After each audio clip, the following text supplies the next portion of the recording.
say hello to the Dinky Dinos.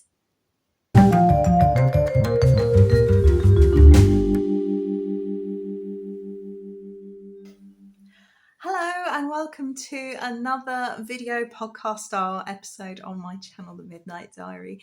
My name's Gemma. If you're a returning viewer, thank you so much for coming back again. If you're a new viewer trying out the channel for the first time, you are very welcome here.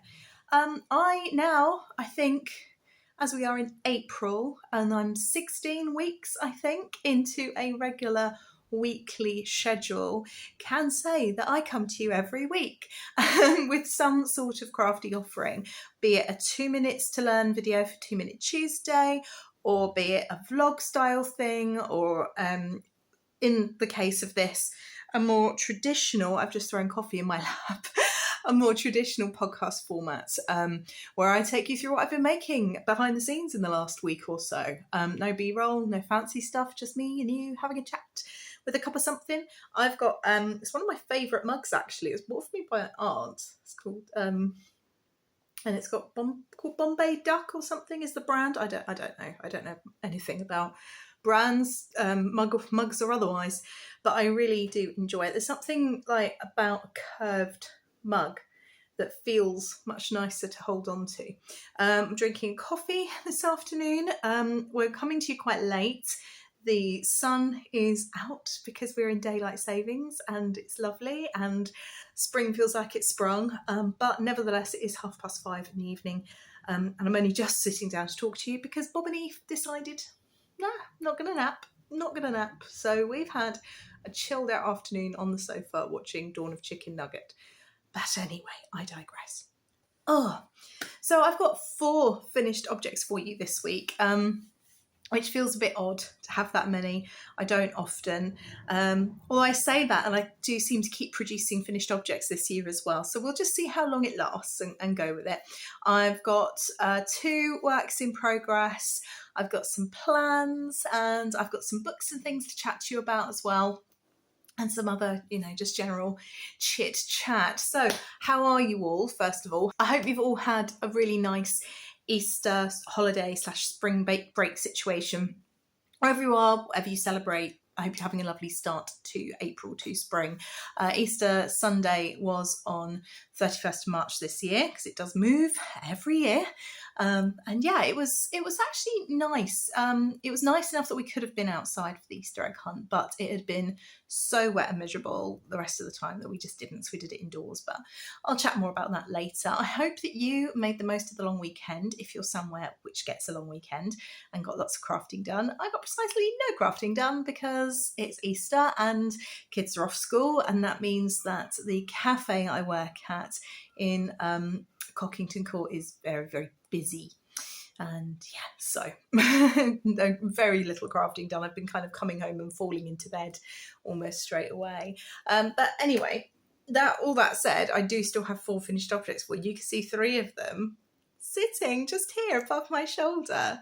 Say hello to the Dinky Dinos. So I don't buy knitting magazines anymore.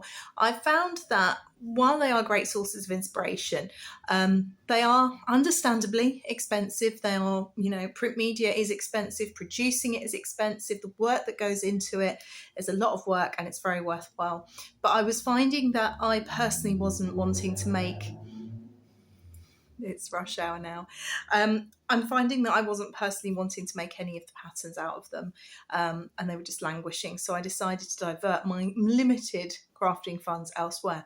That said, when I walked past the Let's Knit magazine in the shops last week, maybe.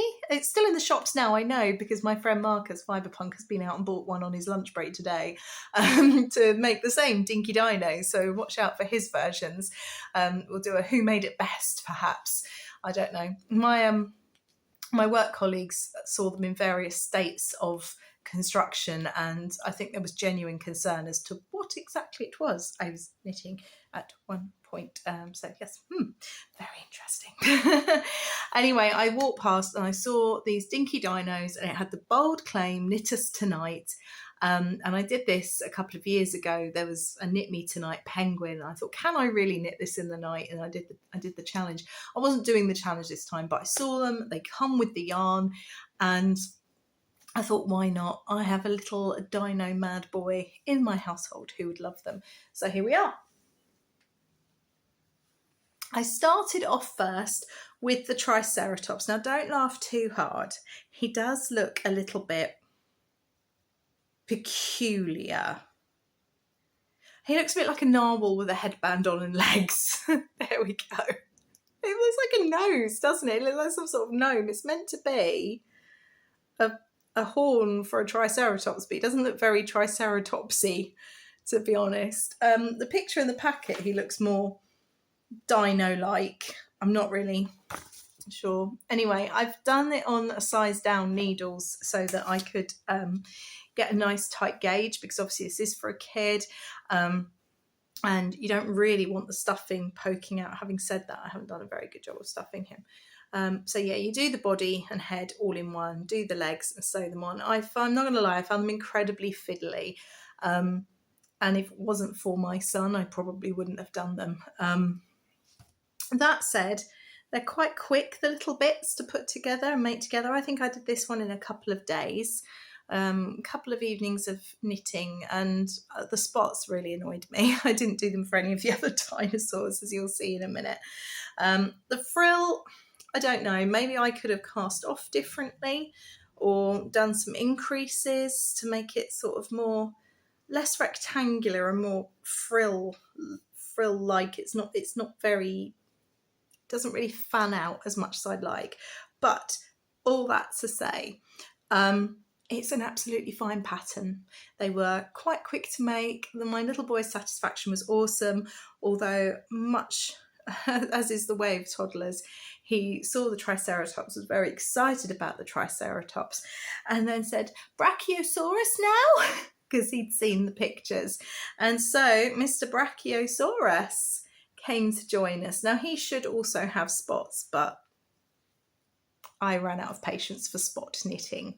It's really annoying. You cast on a certain number of stitches, you do something involving some decreases, and then you draw through. So it's a lot of faff for these little spots. I kind of feel like I could get felt and hot glue them on or do something else. I don't know. But yeah, here's my Brachiosaurus.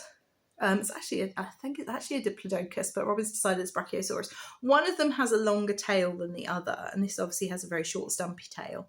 So if my son says it's a Brachiosaurus, then it must be a Brachiosaurus, because he knows more about these things than me. Just knit that again in the bright yellow that came with the kit. The eyes I did as French knots because I don't have any safety eyes, and just a little running stitch, back stitch smile, because every dinky dino needs to smile. And that's West Yorkshire Spinner Cinch 4-ply. I just took a little bit off the end of the new ball. So there's the Triceratops and the Diplodocus or Brachiosaurus. And finally, the Stegosaurus. Now, this is a pattern, one of the 3 bonus patterns that comes with the kit. One of them is printed, and the other 2 you have to go onto the Let's Knit website. And I believe last time I did this and I wanted the bonus pattern, this was for the scarf and hat for my penguin at Christmas. It wanted me to pay £1 to sign up and do something and I couldn't be bothered with it. So I knew already I wasn't going to bother doing that. But the Stegosaurus pattern actually came in the printout, but it didn't have the yarn to go with it to do it. So I've used some stash yarn, and this is how lucky I've been over the years. My stash yarn is hand dyed Vivacious DK. I'm incredibly lucky. But I love the variegation that it gives it, and it just makes it feel there's nothing wrong with this at all. It was perfectly good to knit with. I didn't find it scratchy, splitty, squeaky, any of the things you usually get about acrylic. It does say if you knit from stash, they recommend going for 100% man-made fibre, which really surprised me in the recommendation. But anyway, I used this, which is a superwash merino, 100% superwash merino. And I thought it was fine. I really like knitting with it. He's quite nice and plump actually, and I don't know if he's meant to be this plump or if it's just because of the stretch, the natural stretch with the superwash merino. But either way, I find him quite pleasing. He has no face. My son doesn't seem to think he needs a face. He's just joined the ranks of the Dinky Dinos. So those are 3 little finished objects. And so you'll probably see these on the Fiberpunk channel this month as well, because he's nipped out to buy, because I've been sending pictures of them as I've been making them, and he's nipped out and bought the magazine because he is also being visited by the baby bus this year. I think he's got 3 babies on the horizon as well near him, and so do I. So there we are. The 4th finished object I did not give to my son because I wanted to keep them to show you, and I've lost them. I'm so cross with myself. I've just gone very confidently over to where I thought they were just before sitting down to record this podcast. Cannot find them. But it's the socks that match his Lolly's socks. So if I make a pair of socks for a grown-up in my son's life, I use the oddments to make a pair of socks for Robin. My dad started it. He said, can you use leftovers for matching socks for Robin? And then I did the same for Jude with his first pair of socks, and now obviously for Lolly as well. But I finished them after saying that I'd just been ignoring these socks for the last few weeks. I pulled my finger out and actually got on with it. And actually I've been doing a little bit of sock knitting throughout. I think some evenings when I've got a bit more brain space, or the occasional nap time when I'm at home. I've been away a lot. I've been working a lot. I've actually pulled out the 52 weeks of socks for vein pattern and done a few rounds of that, and I'm really enjoying the lace on that as well. But it's not grown enough for me to pull out and show you that one, so I'm not going to bother. I'll show you that one a bit later on. You're going to get sick of seeing the same projects over and over. I'm very conscious that I don't want to fall into the trap of producing just to have something to show you. This is my making. Sometimes I get time to do it, sometimes I don't. Sometimes I have 4 finished objects. Sometimes you go for 4 months without a single finish, but there we are. Right, so works in progress. I have 2 to show you today. So the next thing I've been working on a lot is Jude's sock. This is the Heart and Soul by Stylecraft. And I really, really like it. It's self-patterning, I suppose, more than well, they are stripes, but you know what I mean? Because of the differences in the stripes, it feels a bit more like self-patterning. I just think they're such fun colours as well. I know that might seem a bit bizarre to describe kind of browns and greys as fun, but there's just something a bit punchy and different about them. So this brown is kind of reddish, and you've got this warm orange and this mustardy colour. Even the kind of coffee colour is really nice, and I'm just really, really enjoying how it's knitting up. It was a real surprise to me. I had absolutely no idea how this would knit up. So yeah, I'm actually almost done with the foot. I went on to Ravelry, which I have started using just to keep notes on my projects, and I'm so glad I did, because I had no idea how many rounds I'd knit for Jude's socks at Christmas, but they fit him perfectly. But on Ravelry, I'd written it down. Yes. So I know between the gusset and the start of the toe decreases, I need X number of rounds. No, I'm not going to tell you because they're Jude's personal feet. And everyone's gauge is different. And then the toe. So I've not got much to do, and then the toe. I have spoken to Jude about this. If you watch Stranded Dye Works, if you've followed him for any amount of time, you'll know that actually he's hoping to move, and he's doing project, as he calls it, Set His Life on Fire, which is a fun way of looking at it all. And I said to him, look, I know you're decluttering. Do you want these socks as I finish them, or do you want me to hold on to them for you until you're all sorted and you know more what you're doing?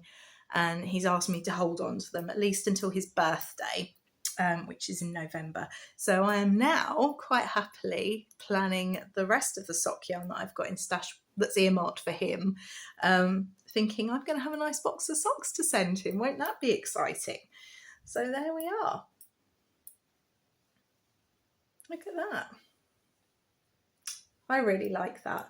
This is really fun yarn. I've never used this brand of sock yarn before. I'm really enjoying it. I like the feel. I think the stitch definition is really beautiful. This is obviously unblocked. And I think the colours and the patterning style is really interesting as well. It's nice to do something different. I use a lot of West Yorkshire spinners, and I love West Yorkshire spinner sock yarn. I also use some indie dyed self-striping. I really like Giddy Yarns, The Little Grey Girl, and Fibre Punk. Although I tend to knit Giddy Yarns and The Little Grey Girl up, I tend to hoard Fibre Punk. I don't quite know why that is, but there we are. Yeah, but I really like this, and I actually have another ball of yarn in my spring basket over there, which will be cast on after this. However, I'm saying to you now, and you can hold me to this, I'm going to knit the second sock first. Talking of socks, let me update you on my mum's sock. As you know, I sent her a birthday sock. I didn't knit the second one, although I had cast it on last time I spoke to you, because when I knit it, I thought it looked really small. I thought my gauge is obviously way tighter than my aunt's. I did 60 stitches on 2.5mm needles, and I thought this looks really tiny. And as it happens, it doesn't fit her. She can't get it over her heel. So we must have completely different gauges, even on socks. And considering I'm a loose knitter, I'm much looser than the rest of my family, apparently, for knitting. I find it really interesting that I've come up tight for socks. Yeah, I find it really fascinating that on a small circumference I come up so much tighter. My mum was really impressed with the stitch definition and the quality of my knitting. But yeah, I think the length is actually fine. It's the stitch count. So I'm going to go back up to 64 stitch count and take it from there. So yeah, I did cast them on, but I haven't frogged them. I haven't frogged them back yet.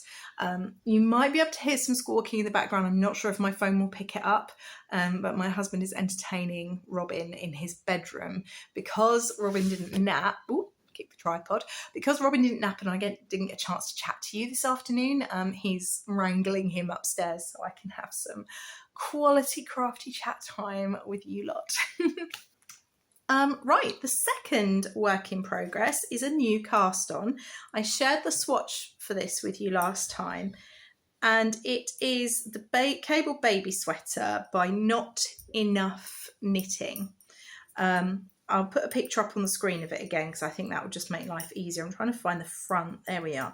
Okay, so it's a top down in the round Aran weight baby sweater, and I'm doing the 6-month size, which should go to 6 to 12 months according to the pattern, because the babies are all summer babies and they'll be hitting the 6-month mark around about Christmas, so it would last them through that horrible. We seem to be having quite glorious autumns here at the moment in England. Certainly in my little corner of England, I can't speak for everywhere else, but we're only just starting to enjoy some spring-like weather, and it's mid-April, April the 9th today. I'm finally wearing a summer frock for the first time. I've been wrapped up and, with sweaters and things. So I think actually, rather than it just being, oh, aren't we having a miserable spring this year? I think the seasons are just shifting. So anyway, I'm doing the 6-month size. So here we are. And this is in the yarn I talked to you about last time, which I can't remember the name of, but I'll pop it on the screen. I'll cross-reference with last week and pop it on the screen there for you. I am in two minds about this. I really like the colours. I like the plain stocking stitch fabric. I think is really nice. However, there's two things. One, it's the way the designer has written the increases for the raglan. She uses knit front and back on one side of the kind of strip, one increase, and then she uses purl front and back on the other. Now, that looks different, visibly different, but with the yarn I'm using, which is a cotton and acrylic blend, and cotton is infamous for stretching out and not having much memory, it's even more obvious. So yeah, if I show you just here, you can see, can't you, the glaring difference between that that's a bit stretched out and this that's nice and neat. I can understand why she's done it. It's because obviously you get the pearl bumps, etc. But I think if I knit this again, I'm going to do two things. I really fancy knitting this again because now I'm into the swing of it, because there's an awful lot of stitch markers when you first start up as well. Now I'm into the swing of it. I do want to knit this again. I know that already. But I think a different fibre would make a huge difference. I think something with a little bit more memory, more natural fibre, less acrylic in it. Definitely not cotton. Like, even if it's a wool acrylic blend, I think that would be absolutely fine. I mean, I think you could probably use quite happily the Hayfield or Robin Aaron with wool that you still get at Hobbycraft and places like that. I think that could look really sweet and work up really well. But the cotton in it is, I think it's the cotton. I mean, you could think that the yarn's a little bit busy, but I don't think the cables actually get lost in it. I think they stand out quite nicely, especially I'm sort of holding it here. I do think they stand out quite nicely. So there's that. I'm most of the way through the yoke. I'm going to persevere and get it done.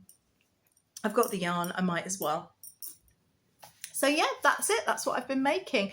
Other than that, I've been doing a lot of reading, which I can talk to you about if you've got any interest in that. You interested in hearing about books and what I'm reading? I don't know. You let me know and we'll maybe see about that next time.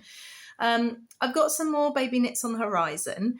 I have yarn for a couple of projects, but a new lot of patterns and yarn has just kind of come across my radar. So Perla Rose shared this first. West Yorkshire Spinners have dropped 5 new colours of their Bo Peep Baby DK. Oh, there's the buzzer. Bear with me. Talk about real life. There's the buzzer to tell me that dinner's cooked. Yeah, they've dropped 5 new colours of their Bo Peep Baby DK, which is 52% Folklore Merino, 48% nylon. Nylon, I want to say. Yeah, I think it's nylon. I'll find out. But it's 52-48. Either way, it knits up beautifully, it washes beautifully. The fibre mix means it's more affordable. It's about £4.20 a ball at the moment. And they've also dropped a load of new patterns, including the absolutely adorable Bow Bunny. How sweet are these? I know I could probably find free patterns on Ravelry or Let's Knit or somewhere like that, but I just really, really like these patterns. There's also the Matilda cardigan, which I'll just pop up here as well, which has some really sweet moss stitch details. And among the boys, there's like a little hooded sweater, but I quite like this one, the Jack sweater as well. And as I mentioned, I've got a little boy and 2 little girls on the way in my immediate vicinity, family, extended family. And so, yeah, I have actually contacted a friend who lives in Faversham and frequents the yarn dispensary very, very frequently. Frequents it frequently? How's that? And I said, can you go yarn shopping for me?